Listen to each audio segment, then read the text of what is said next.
La atención mediática vuelve a centrarse hoy jueves en la audiencia provincial, donde ha tenido lugar la cuarta sesión del juicio por la muerte de Gabriel Cruz. Una jornada en la que han acudido a testificar un gran número de guardias civiles que participaron en las labores de seguimiento, de escuchas telefónicas y de detención de Ana Julia Quezada. En primer lugar, han comparecido el agente instructor de la investigación y el agente que transcribió los audios de las escuchas del teléfono de la acusada, en calidad de testigos y de peritos.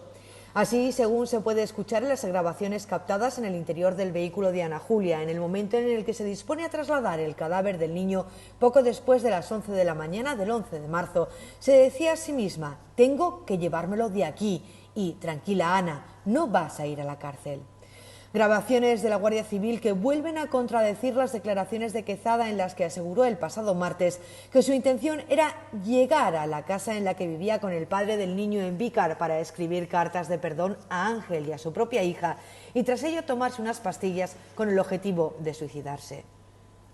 En su declaración, los dos agentes han explicado que los micrófonos no grababan de manera permanente, sino que se activó en el momento en el que detectó movimiento en el coche de Ana Julia, cuando ésta abrió el maletero para introducir el cuerpo del pequeño. Fue entonces cuando grabó la primera secuencia de frases: ahora a llevárselo de aquí. Y posteriormente, cuando cerró el portón, se registró un sonido compatible con la acción de Ana Julia de limpiarse las zapatillas. Señalar que fue el mismo agente el que tomó declaración a su exmarido en Burgos, quien indicó que a posteriori, tras haber conocido lo que había pasado a la anterior pareja de la acusada, relacionó los hechos con 2 episodios de fiebres muy altas y que los médicos no pudieron determinar el motivo, estando ingresado 2 o 3 días en cada ocasión. Señaló ese testigo que en un viaje corto a Madrid se empezó a sentir muy mal, que no sabía cómo había llegado a su casa y que tras conocer lo que había ocurrido con las otras parejas de la acusada, pensó que ésta podría tener algo que ver, porque tras terminar su relación con ella no ha vuelto a tener otro episodio de ese tipo. Los segundos en declarar han sido los agentes de la Guardia Civil que realizaron el reportaje fotográfico que se llevó a cabo a la acusada el día 11 de marzo desde que llegara a la finca de Rodalquilar, donde se la captó a 400 metros de distancia mientras sacaba el cadáver de la alberca, lo envolvía en una manta y lo introducía con dificultad en el maletero. El cuerpo se le escurre y es cuando lo vemos bien, han señalado. Tras esto, asegura, la acusada inició un itinerario ilógico hacia Vícar hasta que fue interceptada antes de que entrara en el garaje de la vivienda de Quezada. Se detiene el coche, se indica que pare el motor y entonces frena y se le indica que abra el maletero, con lo que se confirma que ahí está el niño.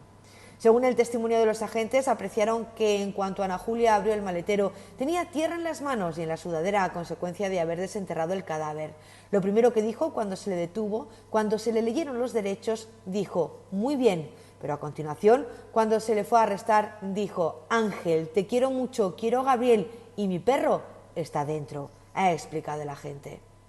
El tercero en declarar en esta intensa mañana ha sido el comandante Montero, integrante de la Unidad Central Operativa de la UCO de la Guardia Civil, quien ha explicado ante el jurado que desde el primer momento se descartó que Gabriel se hubiese perdido y se planteó como una desaparición muy grave debido a su edad. Quedaba patente que teníamos que barajar la posibilidad de un secuestro, por lo que a pocas investigaciones se les ha destinado tantos recursos, dejando de investigar otras cosas y destinando a los mejores especialistas en todas las tipologías necesarias.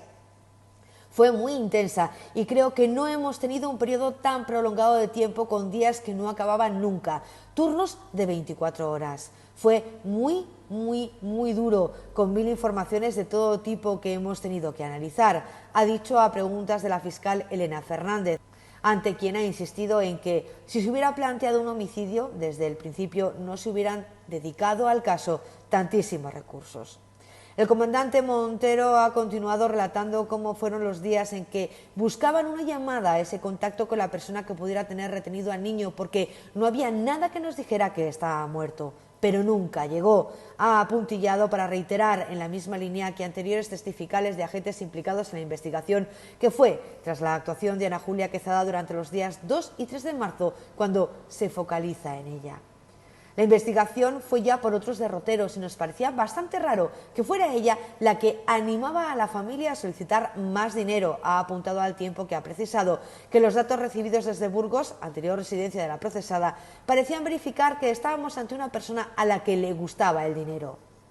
Así ha indicado que los investigadores llegaron a pensar que, además del hecho cometido, en alusión a la muerte violenta del menor, quería ganar un dinero. Parecía macabro, pero parecía también que iba por ahí la cosa, aunque no tuviera ningún sentido. Posteriormente se ha procedido al visionado de la reconstrucción de los hechos que se llevó a cabo en la finca de Rodalquilar el 13 de marzo, en presencia de la autoridad judicial y la defensa. Un cortijo en el que han asegurado los agentes está muy aislado y nadie ve lo que puedes estar realizando. Por su parte, los guardias civiles que tomaron declaración a Ana Julia en la comandancia han asegurado ante el jurado que, pese a que reconoció que mató al pequeño de manera accidental, siempre negó que fuese premeditado, pese a que los agentes no les cuadraba lo que declarado por la acusada con la secuencia de lo que supuestamente sucedió. Además, señalan que desde el primer momento Ana Julia ocultó ciertas verdades sobre su persona y su pasado, poniendo como ejemplo que cuando se le preguntó por si había tenido relación con el mundo de la prostitución, ella lo negó, pese a que los agentes ya sabían que mentía, asegurando que no era colaboración, sino más bien evitación. A lo que hay que sumarle, según los guardias civiles, que empezó a echar las culpas a terceros y que incluso llegó a hablar mal del propio Gabriel. Pese a que siempre ha mantenido el mismo discurso, tras su detención, los agentes aseguran que no tiene sentido lógico lo que relata Ana Julia.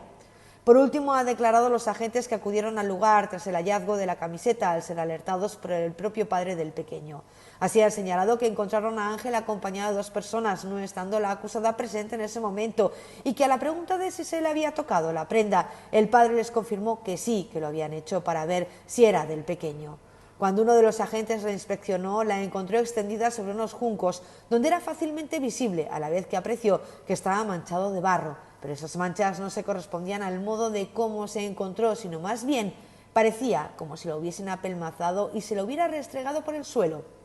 al objeto de que pareciera que llevaba tiempo allí. Ha sido rotundo el agente.